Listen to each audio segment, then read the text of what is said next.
happy? Hello guys! Welcome back to our YouTube channel. Nagising na ang aming daldalita na bata. Yes!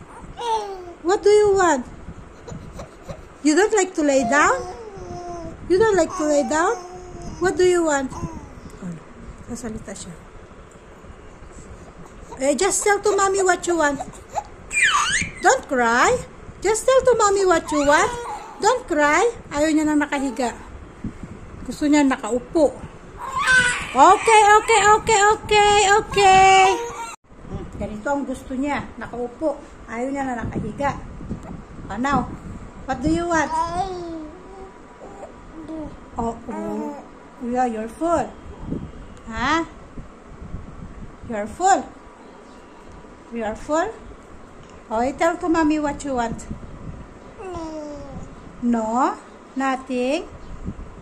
You don't need anything? Huh? You don't need anything? Come on. Hi. Say hi. Hi, guys. Hi, guys. Ang batang madaldal. Gusto niya palagi may kausap. Okay. Then, what happened? Is he sleepy? Don't sleep now. We will wait for Kuya. Okay? Kuya is coming soon. You're playing again your hand. Lagi niya tinitingnan yung kamay niya. Ha? Bye guys. Tell bye guys. Bye-bye. Bye-bye. Tell Tonton, Papa, this is my baby language. You tell. I want to talk. You tell. So, ayan guys. Dumating si Asi. Sabi ko, alagaan niya muna si Tonton para mai-prepare ko na itong french fries ni Asher. Kasi, sabi niya kaninang umaga, nung umalis siya, gusto daw niya ng french fries pagdating niya. Kaya sabi ko, sige. Bala ko sanang magluto ng tinapay. Yung tinapay na may palaman na red o di kaya may palaman na yellow. Di ko alam kung anong tawag sa tinapay na yun eh. Kaya lang, wala akong milk at wala akong itlog. Kaya, hindi muna tayo mag-bake ngayon. At saka, medyo may kulog-kulog dito sa amin. Ang lakas ng kulog kagabi. Kumulog tapos ang lakas ng ulan. Ngayon, medyo makulimlim ulit. Baka uulan mamaya ulit. Saka kailangan kong bumili ng mga ibang ingredients para sa aking pag-bake. Gusto kong gumawa ng anong tawag doon, pan de coco. Pero kailangan ko ng coconut. Kahit yung yung nakapak, hindi fresh. Pero ito muna. Ang anak ko ay mahilig sa patatas. Hindi na ako bumibili nung french fries na nakapak. Kasi pag nabili kami nung french fries na nakapak, 1 hanggang 2 luto lang, ubos na ang mahal. Kaya sabi namin ito, yung fresh na patatas, ganun din naman, pareho lang din naman, mas mura pa nga ito per kilo. Per kilo, 40. Minsan, 35 per kilo ng patatas dito. O di, ilang piraso din yon. Mas mura. Kaya, ang luto nga lang nito guys, deep fry. Dati, naglalagay ako ng cornstarch o di kaya harina para mas crispy. Ngayon, wala na. Diretso na lang na luto, deep fry. Okay naman. Naman, masarap ng pagkakaluto. Kaya, fresh na patatas na lang. Tuwing manghihingi ng french fries si Asher, ganito. Yung fresh na patatas ang niluluto namin para sa kanya. At para na rin sa akin, nakikikain din ako. Kagaya nito, 5 piraso na ganito kalalaki. Medium size ba ng patatas? 5 piraso. Madami-dami na rin to para sa kanya. Ayan no, lakas ng hangin no. Mukhang uulan na naman no, ang dilim sa paligid. Gusto ko kapag ganitong panahon, yung medyo makulimlim, hindi siya masyadong init yung, kasi kapag yung ang init na yung ang tirik-tirik ng araw, tapos yung pawis ko ganito, grabe ang allergy ko.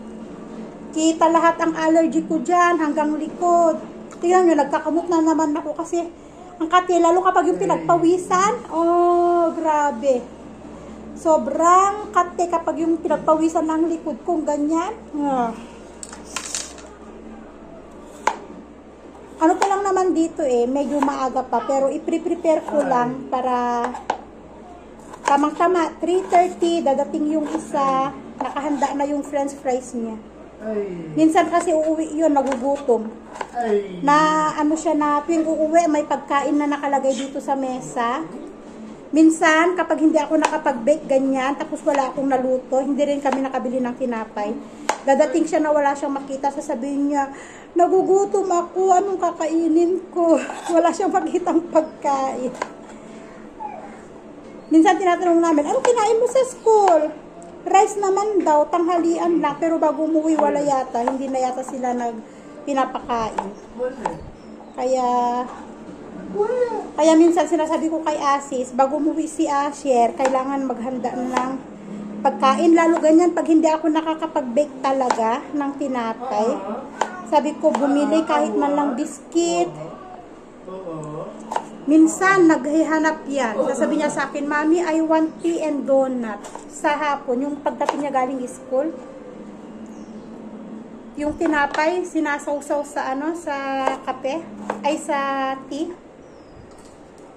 Oh, ang dami na, yung 5 piraso. Tingnan nyo yung 5 piraso, ganito na siya kadami. Oh. Kaya mas okay na to, fresh, kaysa yung nabibili ba.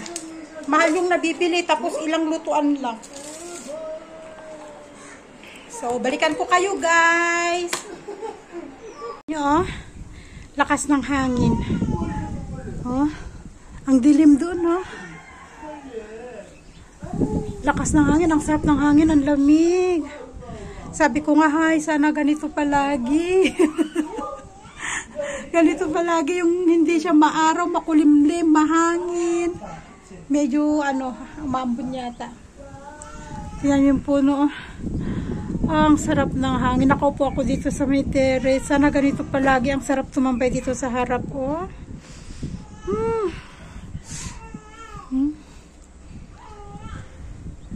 Ay, sarap. Sarap ng tunog ng yung tunog ng mga damo, ng dahon na hinahangin. Ay, nakaka-refresh. Nakaka-relax ba?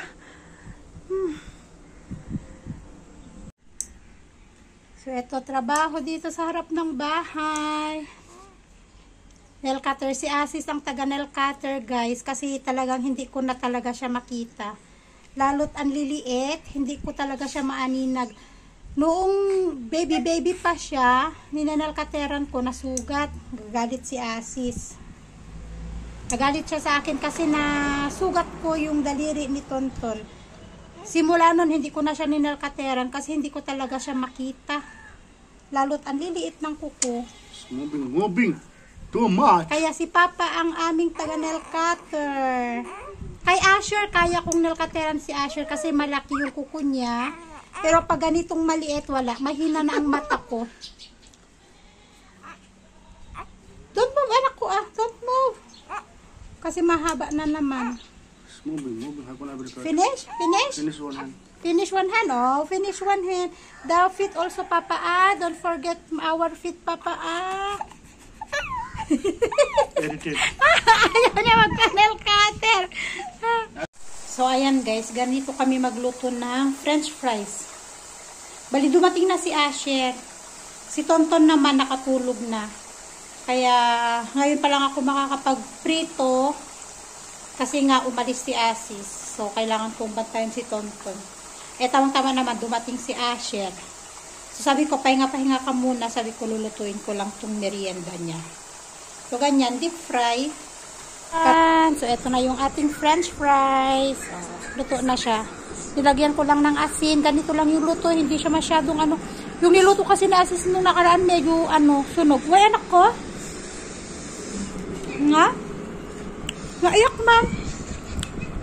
Bakit? Sabi ng teacher, masakit daw ang ulo. Oh, come on. So, ito na ang ating french fries. Bali, lalabas kami ni Tonton, maglakad-lakad. Kasi nagising na naman siya. Ililibot ko lang dito kahit nga 5 ikot lang, 5 ikot. Okay, let's go, let's go. Yeah. You will stay, anak ko. You will stay, finish your food, and you will sleep. We will finish homework later. Lalabas muna kami ng aking isang anak. Be careful, dahan, Papa, ah. Ay, sus, Papa, oy. Okay, let's go, let's go. Let's go, let's go. Let's go. Don't cry na, don't cry na, don't cry. Okay, let's go. Gusto niya to yung palaging sa labas. Yan. So, ayun guys, nakabalik na kami dito sa bahay. Ayan, bibihisan ko kasi nagpupo. Nakadalawang ikot pa lang kami. Tapos nagpupo naman, kaya inuwi ko at magbibihis. Papalitan ko siya ng napi. So, yun lang yung ating ano ba ngayon? Wednesday? Wednesday ba ngayon? Tuesday. Ay, Monday pala. Ay, ano ba yan? Yun ang ating Monday. Monday activities. Monday activities, no? So, i-end ko na yung aking video for today, guys. Thank you again for watching. And see you in our next vlog. Oh, bye-bye na, gaga. Bye-bye na, anak. Bye, everyone, and God bless us all. Mwah! Mwah!